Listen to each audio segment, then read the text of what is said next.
Thanks for joining me. Today we're going to make a mason jar bird feeder.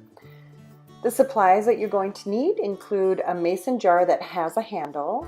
You'll need a wooden dowel rod, 1.5 cups of bird seed, a half packet of unflavored gelatin, 1.5 tablespoons of corn syrup, a half a cup of flour, a 1/4 cup of boiling water, and some heavy gauge craft wire.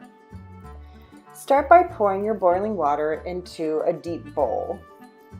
Then add your unflavored gelatin and whisk it together until it's dissolved.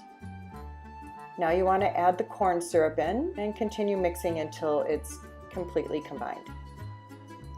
Next, switch to a spoon and add in your flour and stir it together until it begins to form a dough.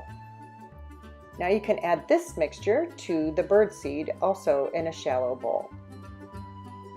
Begin mixing it together, and you can start with a spoon, but we find it a lot easier just to use our hands. Just make sure you wash them first so you're not transferring anything to the bird seed.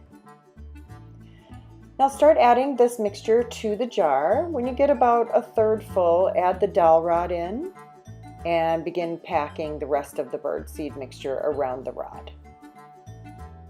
Now you want to take a piece of heavy gauge craft wire, probably about 3 to 4 feet long, depending on how long you want your hanger to be.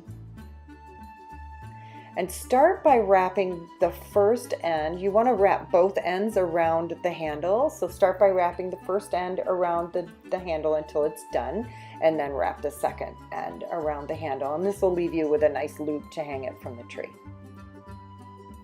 Now simply go outside and hang your bird feeder on a sturdy branch and watch the birds come and enjoy. I hope you enjoyed this project.